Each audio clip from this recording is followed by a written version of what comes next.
नमस्कार। पॉलिटिक्स में आप सबों का स्वागत है। और आज हम पॉलिटिक्स में बात उस पॉलिटिक्स की करने जा रहे हैं जिस पॉलिटिक्स के सहारे जदयू बीजेपी को हर क्षण हर पल असहज रखना चाहता है। जी हां, क्या है वो पॉलिटिक्स? क्योंकि शराबबंदी को लेकर जो बयानबाजी शुरू हुई है, खास करके उपेंद्र कुशवाहा जी के पार्टी के वो विधायक जी हैं माधव आनंद, बिहार में कभी नहीं रहे, बिहार के समाज से भी कोई वास्ता नहीं रहा है, पैसे वाले हैं। उपेंद्र कुशवाहा को तो ऐसे ही लोगों की जरूरत है ना, पार्टी का विचारधारा से तो मतलब है नहीं, ऐसे लोगों की तलाश में रहते हैं। वही तो जो क्षेत्रीय दलों का जो ये हाल हुआ है, और आज शाह और मोदी की जो गुलामी करनी पड़ रही है, उसकी वजह यही है ना, ये लोग दुकान चलाते हैं, विचारधारा का नहीं।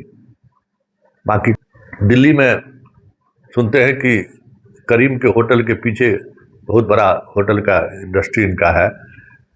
इस तरीके की इंडस्ट्री के सहारे ही विधायक बने हैं। वहाँ पार्टी के बड़े बड़े नेता हर सुख सुविधा के लिए आया करते हैं, उसी में दोस्ती बनी, उसी में समझते ही है ना, कहने की जरूरत नहीं ना, तो बन गए विधायक। इनको शराबबंदी से बड़ा समस्या है।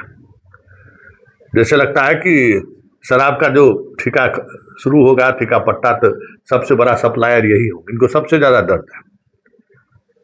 नीतीश के रहते हुए ही ये जुम्मा 4 दिन पहली बार विधायक बने, और शराबबंदी का जो है सो ये सलाह दे रहे थे नीतीश कुमार को भी कि भाई रिव्यू कीजिए, रिव्यू होना चाहिए। और उसके बाद धीरे धीरे ये चीजें जदयू के कुछ ऊपर लेवल के नेताओं में भी और बीजेपी में भी ये चीजें चल रही थी कि शराबबंदी खत्म होना चाहिए। इसमें कोई दो मत नहीं है कि शराबबंदी पूरी तौर पर फेल है। जहां चाहिए, जब चाहिए, जिस समय चाहिए, घर पे आपको शराब पहुंच जाएगा।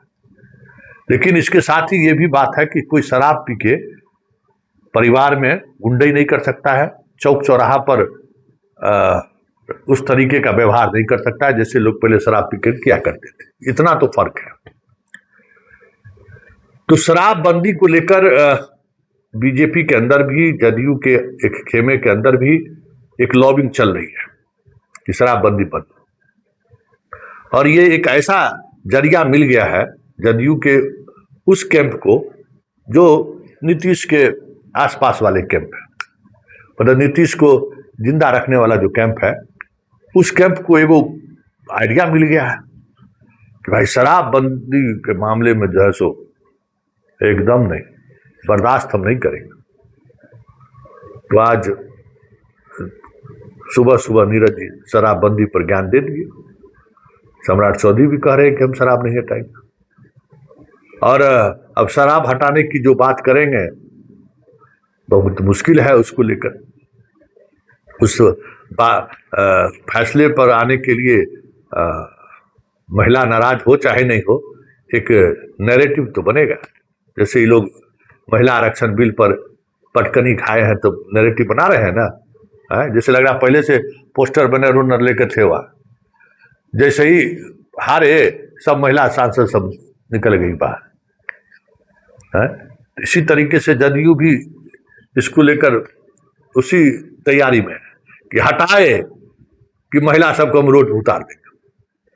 तो एक दबाव, भले मुख्यमंत्री नीतीश कुमार नहीं है, लेकिन एक दबाव तो सरकार पर है, और वो दबाव जदयू और जदयू की उस नैरेटिव का है जिसके सहारे महिलाओं को वो कहते हैं कि हमने एक कंस्टिट्यूएंसी बना दिया है।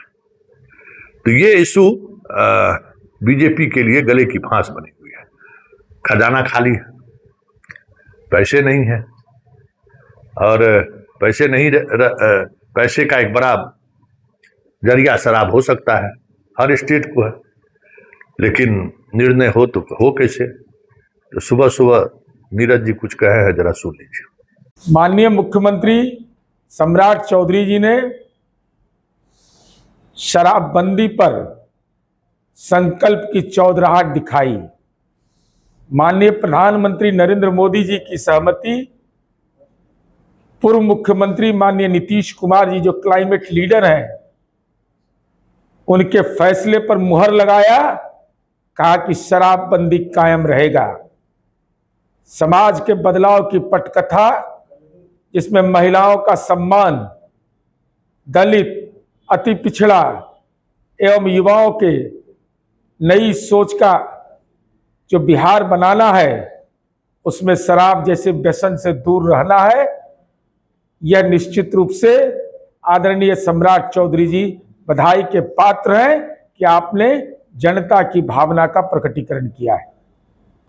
तो सुन लिए, तो एक मुद्दा शराब है, जिस पर हमको लगता नहीं है कि अब सम्राट कुछ सोच भी पाएंगे, क्योंकि सवाल इतना ही नहीं है, सवाल इससे आगे भी है, जिसको समझने और की जरूरत है कि आखिर जदयू अपनी राजनीतिक बेस कैसे बचा कर रखेगा। कोई कार्यक्रम है क्या? पार्टी के अंदर कोई कार्यक्रम है नहीं, सिर्फ इस तरीके की चीजें हैं, योजना है जिसके सहारे कुछ फैसले हैं, जो जिन फैसलों का दूरगामी प्रभाव अभी भी बिहार के समाज पर है।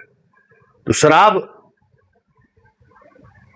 बंद रहे, शराबबंदी जारी रहे, ये एक बड़ा अस्त्र मिल चुका है जदयू को, क्योंकि जो लोग इस मामले में मुखर होकर बयानबाजी कर रहे हैं, आने वाले समय में ये स्थिति होगी जब थोड़ा परेशानी तो होगा, और ये परेशानी उनको मुश्किलों में डाल सकता है।